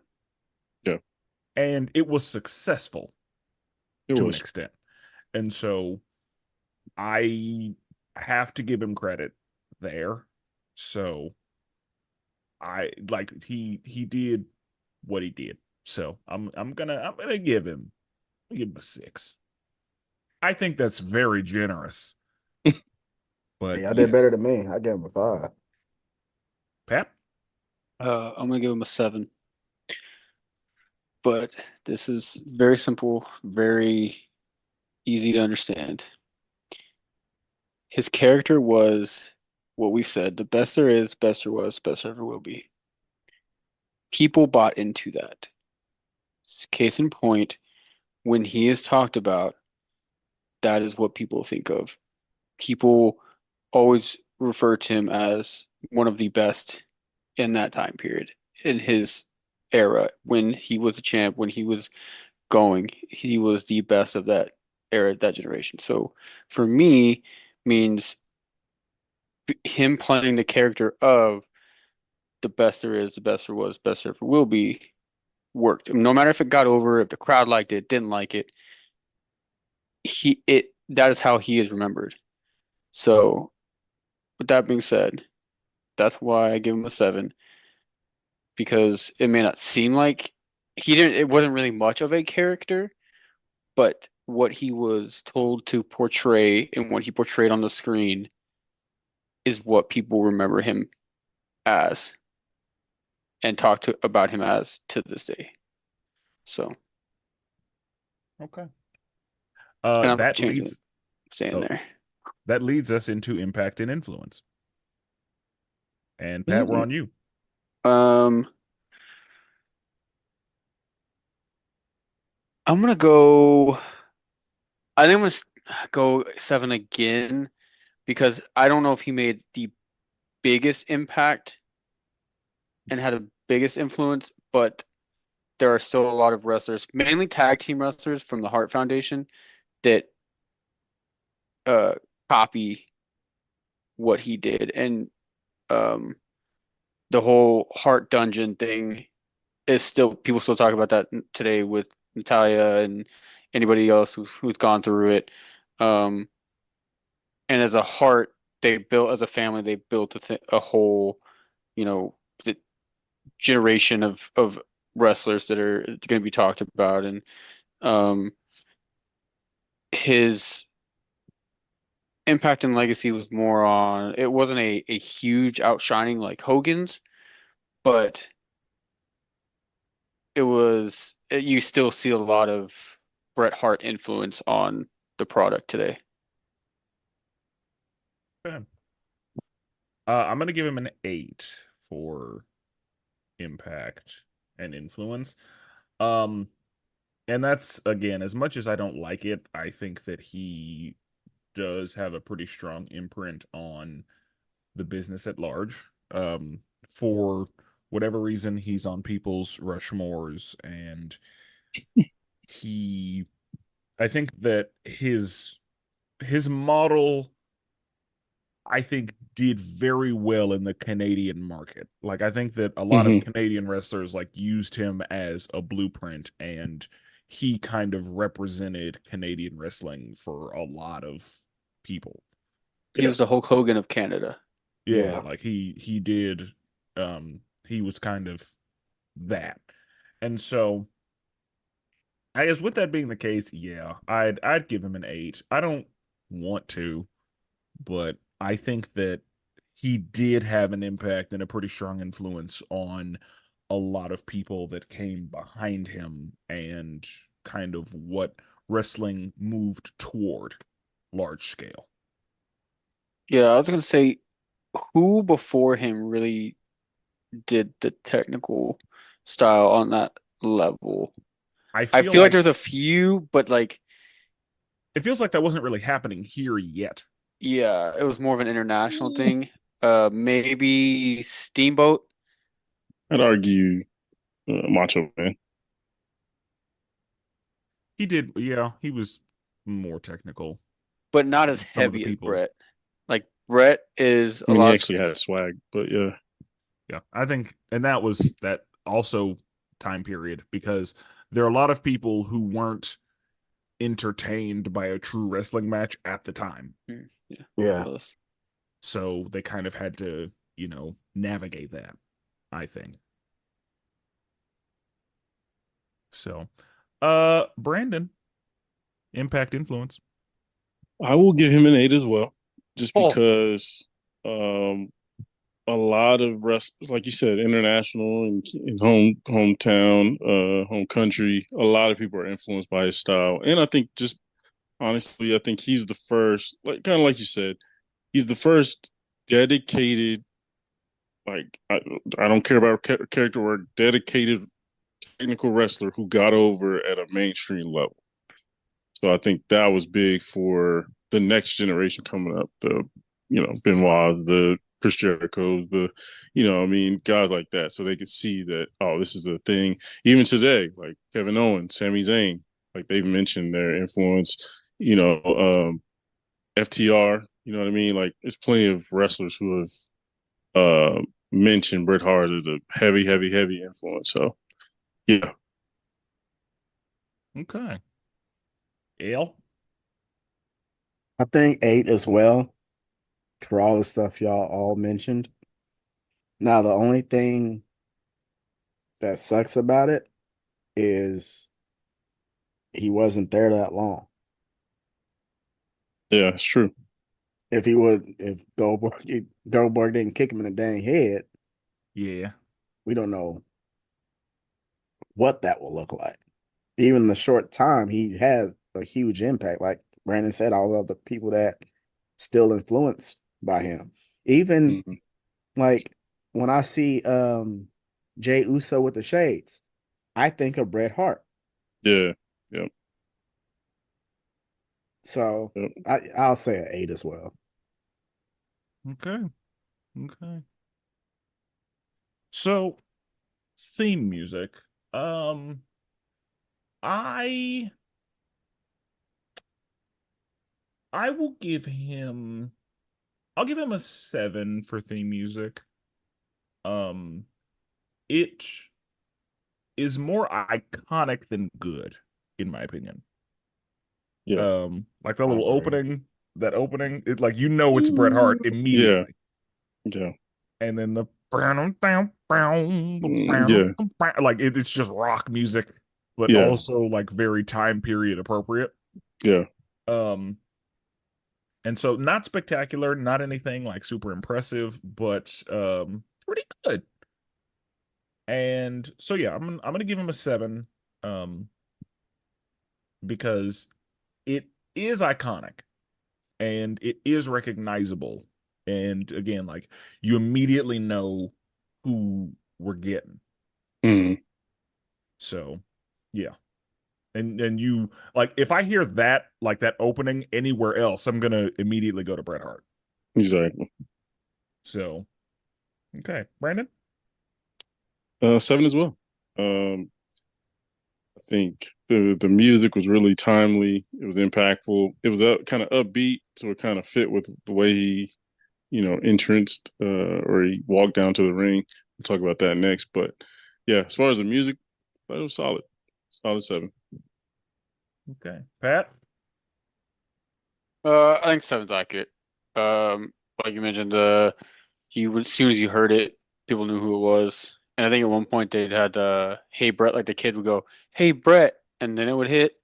Oh yeah, Yeah. Um, he's big, big baby face. yeah, and yeah, it's one of those that anybody who's a wrestling fan, as soon as they hear that, they can immediately, within the first 1, 2 seconds, Yeah, oh yeah, that's Bret Hart. So the Dale. music, it fit Oh, him. Is that I agree. It did fit him. It you definitely did did. fit him. You did. I'll say 7 as well. All right. All the what everybody mentioned, I echo the same with that. Okay. So then entrance. Yeah, what do you think? Oh boy. This is where that stiff stuff comes from. Entrance wise, oh boy. Uh, because he didn't do too much. Yep. I'll give that a 5. Mm. Okay. Brandon. I'm gonna go 7. Really? I just think the giving the glasses to the kid part with the jacket. You know what I mean? Honestly, he was one of the first guys to wear pink, Yeah. not be, Yeah. like openly gay or something. You know what I mean? Like he just Or wore pink. shamed Like for it. yeah, like he was just like, this is our colors. Like it is what it is. It's like, this is what we're doing. Yeah, like he had the swag. Like he kind of had a swaggy entrance. That's one thing I'll give to him. Like dude had the shades, had the nice jacket, to walk with a certain pace that you knew he was about his business. So I'll give him a 7. Okay. I agree. I give him that same 7. For the same reason. Like it was had a little he had a little something going. Yeah, yeah, Like yeah. Yeah. he didn't have a mic in his hand, so he was able to, do Loosen up a little bit. do a little something. But And he like goes right to a not robot after that. yeah, not super Exactly. impressive, not super, uh like not super anything, but pretty, Yeah. Pat. I agree. I agree. I think I'm gonna give it. I'll go with a 5. It did what Yeah. it had to Yeah. do. Uh, he. It wasn't much of like the giving the kids the glasses was like the biggest thing. I mean, I think a couple times he'd come down and like do one of those Yeah. Yeah. with his jacket or whatever. But it was still very much. But it like that's the other thing too. Though, was like he his entrance from when his music hit till he left after the match and went backstage, everything he did was his character. So like that character was not a big flashy entrance like an NWO Hulk Hogan or like a Randy Savage or like anybody who had the big flashy character. It was a boom, bell rings, I'll beat you, bell rings, I'm out. Like that was part of his character though. So like it's not a knock on him. It's just that his character was set up to have just kind of the basic walk down to the ramp, give a couple high fives type of entrance. Yeah. Okay. Brandon, we got to talk about the longevity. I'm gonna give my guy 4. Just because had a short run, did have a solid. I mean, obviously had a good tag team run. Yeah. Obviously had a solid singles run, but it just was too short. It was just too short, and obviously the Montreal screw job goes over to WCW. Obviously gets hurt. Not his fault, but just if we're just going off data point, yeah, longevity isn't a strong point of his. Had a lot of impact in that short period of time. However, not very long. So I'll give him a 4. Okay. I will give him a 5. You know, through no fault of his own. And that's usually what happens. Yeah. You know, it's not their own fault whenever something happens. But yeah, it couldn't happen for him. And Yeah. that's just how it's gotta be. But Mm-hmm. that's a part of the game. So Thanks. Pat. I'm gonna give him a little bit higher. I'm gonna give him a 6 just because he wasn't injured a whole lot, and him no longer being able to wrestle um was not his doing. It was that of another wrestler who was still very green and not the safest. Threw a kick, gave him a concussion, led to a stroke, led to a motorcycle accident. Now leads to him being bitter. Oh yeah, Mans is not happy. Yeah, we'll address that on the next. Yeah, I was waiting on that too. Yeah. Yeah, so like he the 6 is good for that. Like he didn't wrestle. I think he still wrestled double digit years, but um yeah, I it's not his doing that he didn't last long. It was more of a rogue kick that derailed him. Yeah, he got hit by a football player. Yeah. Yeah. Yeah. L. I give it a 6 as well. Just like Pat said, injuries got him on that one. Okay, I'll let you go. Go ahead. My only thing is like, okay, you left WWE. Like he didn't have to go to WCW. Like accident happened in WCW. Oh, So it's like I'm gonna get to that Nah, too. On a yeah, later. he kind of did have to leave WWE because why? the whole thing with Vince, like that contract dispute was like he literally would not be able to work there anymore, especially after Montreal. Like, yeah, he kind of did it to himself. Exactly. But so there's another. I was reading this while ago. He was willing to drop the title. He just wanted to wait until the Raw after, and not in Montreal. But Vince wanted to make a puppet out of him and do it in Montreal. But also Vince went back on his word because before Vince was like, "That's fine. We just need you to drop the belt. It doesn't matter when or where. We just need you to do it around this time." And he was like, "Okay, I'll do it after the pay-per-view in Montreal, hometown, whatever. Want to be the champion, want to win there." And Vince kind of last minute just decided, no, that's not going to do it. And then there's some like contract dispute stuff. And But so, didn't he also say he wished he didn't go over there? Yeah, he did. He does. He didn't. He honestly did not want to. He was going to resign until Vince started going back on his word. So No. that brings us to other and miscellaneous. And Pat, I will go ahead and have you open for this one. Um, so my two things here is his career was, in my eyes, pretty good. He's one of my favorites. Um, but the stuff after, I mentioned before, he's kind of bitter now, been bitter towards the business, and it seems like he just kind of poops on everything.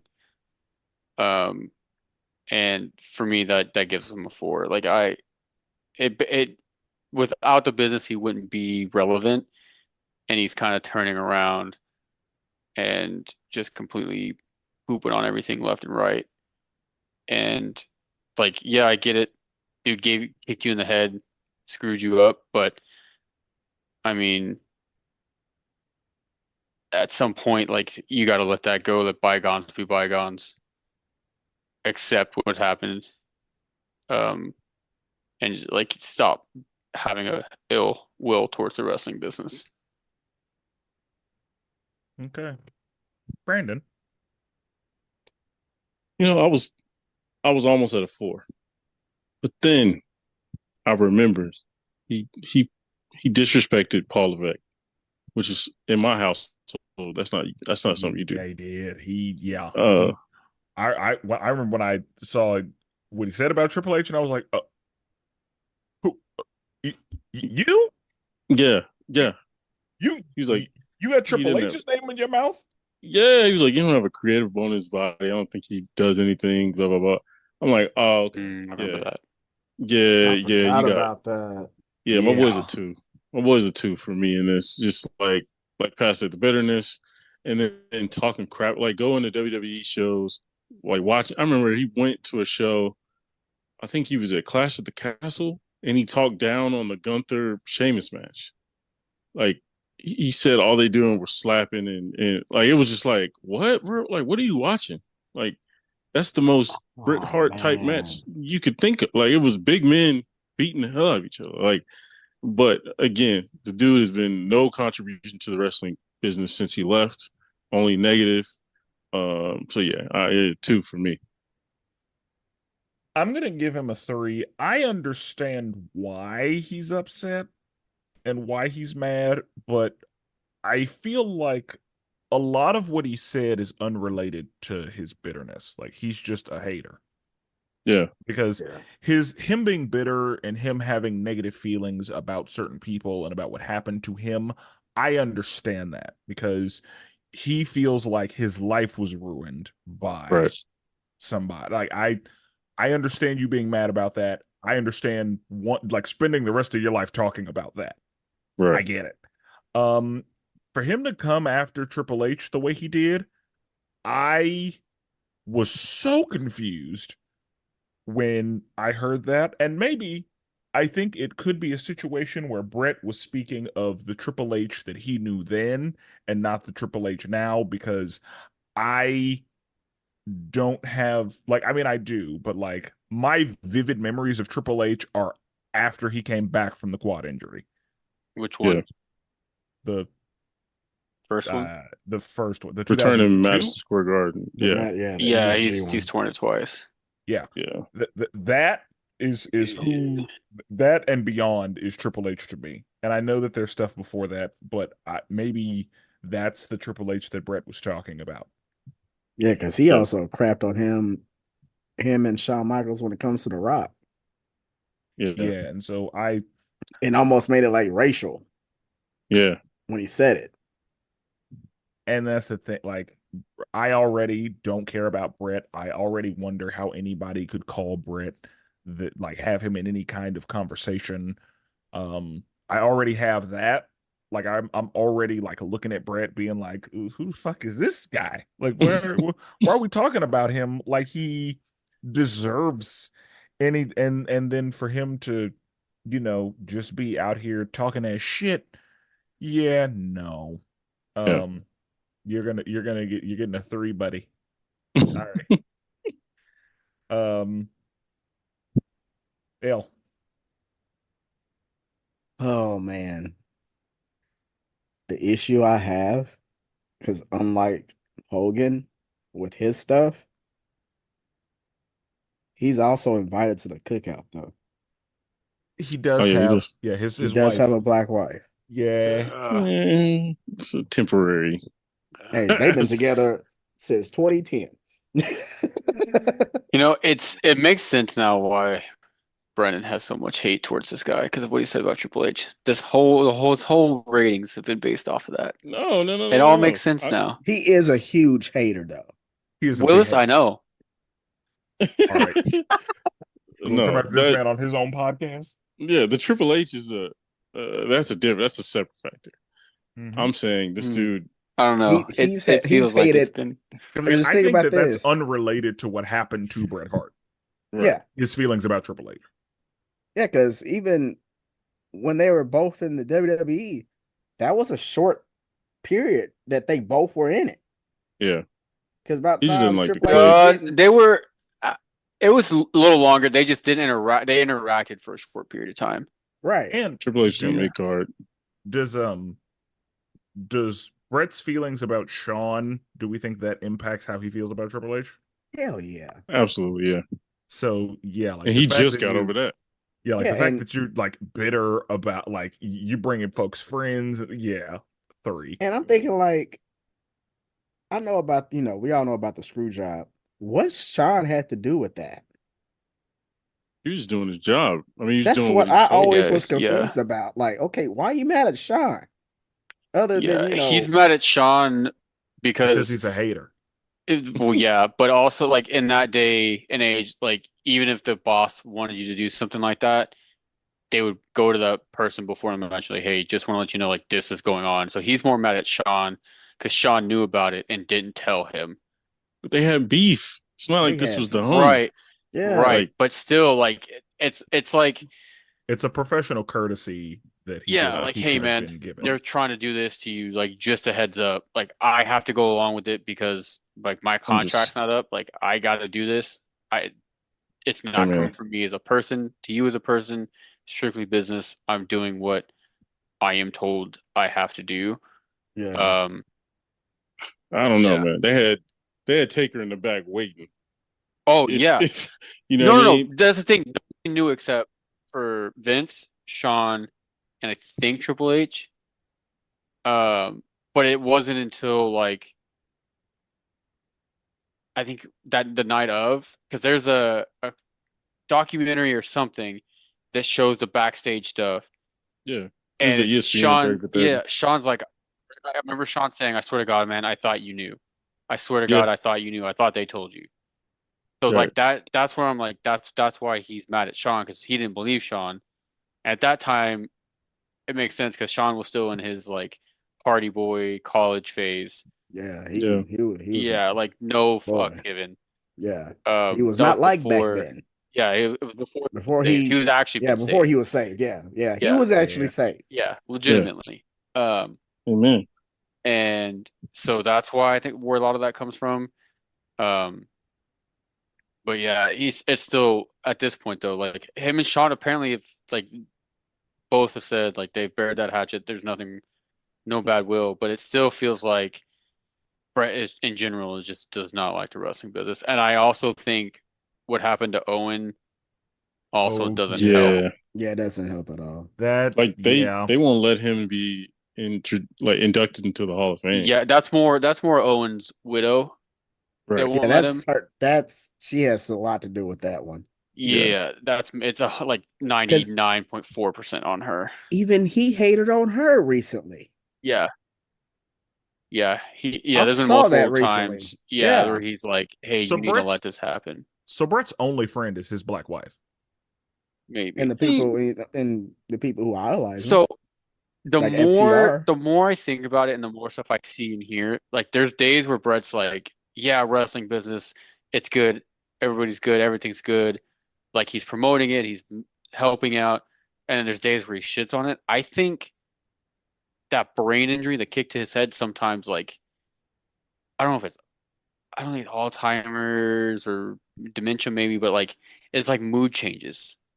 Like Yeah, there's I a can couple see it. months, yeah, like there's a couple months where he's like wants to contribute, wants to help the younger talent, puts over what everybody's doing, and then like months later, he's like, "This is all shit. Nobody knows what they're doing. Why would you do this?" And it's like, hold on now. You were just saying like, so but still, like, the man's got to get on some meds. Like I even think about how many times have he been like shown on TV in the last like 10 years? I'd probably say a 0. handful. Are we counting the time he got attacked at the Hall of Fame? Oh yeah, I forgot about that. Besides that, besides the who was Hall it? of Fame, I don't even know how many times they like showed him on screen or he showed up for anything. Yeah. Going through it, man. He's AEW, I think mainly because didn't he like They the wanted very to. first they they wanted I to. know brought they Yeah, him did, he but brought out they the wanted him belt. to Remember sign he him. fell off the stage? Yeah, Yeah. oh, bruh. I Yeah, forgot about somebody And need then to watch the that. Owen Hart, I think the first time they did the Owen Hart tournament stuff, I think he was around for that. Yeah, somebody need to keep a monitor on him. And that's Yeah. kind of Make sure. crazy. Like he looks older than a lot of the wrestlers that's been before him. Yeah, Yeah, that's the stroke, I think. yeah. That's what I'm saying. Like he had that Yeah, like stroke I figured his situation aged him. and a motorcycle crash. Like I think he was Oh, riding a motorcycle when he had said stroke, or he crashed a motorcycle and then had stroke. What something like that. Gotcha. so for all that hate, I'll give him a 3. Okay. And not being for the business. All righty. Okay. So today we have given a wrestler efficiency rating to 2 wrestlers, Hulk Hogan and Bret Hart. So, Brandon, your total for Hulk Hogan with a possible 99 was 66. Mm. L 68, Pat 66, and me 67. Man, we Okay, gave him more than Pat did. pretty He got the consistent black. though. He had the black hat before more than we did. Hey, this hat's kind of comfortable. Chill out. Don't say something before we give it back. Yeah, um for Bret Hart, Can I guess Pat, Brandon's? yes. It was like a 25. no. So, Pat, I'm gonna give you what you gave him, and then I'll let you guess again. Okay. You gave Bret Hart a 57. 48. Okay, that's a good guess. Brandon and L both gave him the same number, and that's 52. See, we not haters, man. Chill out. Oh. And I gave him a 54. It's not bad. It's pretty bad. I thought it was gonna be That's out of lower, 100, bro. honestly. Right? Is that of 100? Yeah, Out of 99 is 99. the 99 is the highest. No, you I'm can saying get. like, Yeah, This was 2K. He'd be a jobber. bruh. I'm But he's saying though, not though. Like that's good. That's good compared no, to Brandon. no. That's good that our scores are relatively close. Like if they were way off the board, then we'd be like, okay, that's wild. Yeah, if we would But have like, gave him a 50 and you would have gave him an 80, I'm like, okay. yeah, exactly. It's Best really there your is. fault. Best there He's your was. guy, and you gave Best him a there will 50. be. So, yeah, But you know, this is and this is a pretty tough rating because it's pretty across the board. Like Yeah. if we were looking at more of anything in one particular area, then both of them could have done better.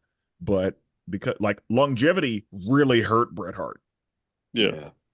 but really helped Hulk Hogan. Yep. And Impact. so Then Helped they Hogan both, too. then both the other killed both of them. yeah, and then that's the thing, like moveset, Hulk Hogan didn't do well, but Bret Hart did okay. Yeah. So yeah, like whenever you look at the whole body, it's all over the place. And so it's really hard for somebody to be really good at everything. And that's the whole point of this. Exactly. So now we have data points. We have stuff to back this up with. When we get in arguments across someone trash, we kind of know where we have them statistically. And so as far as the numbers go, we all think Hulk Hogan is better than Bret Hart. I can stand on that. I don't know if I can. I just got this hat. I don't want to lose it. I can But we stay all on. agree by the numbers. Yeah, by the numbers. The But numbers you don't voted. lie. Yours are the closest, Pat. It's true, So, but I mean, it's still what it is. yeah, it is what it is. Right. But But yeah, the WER score will definitely be something we use throughout in reference to. And then again, this is a continued series. We will continue to have different wrestlers we discuss. And it was fun, to break things down. And yeah, fellas, I appreciate y'all hopping on. We'll definitely do this again to, break down some other wrestlers. And again, guys, we'll get further along. We'll get more recent people. We'll get some in the past comparisons, random comparisons.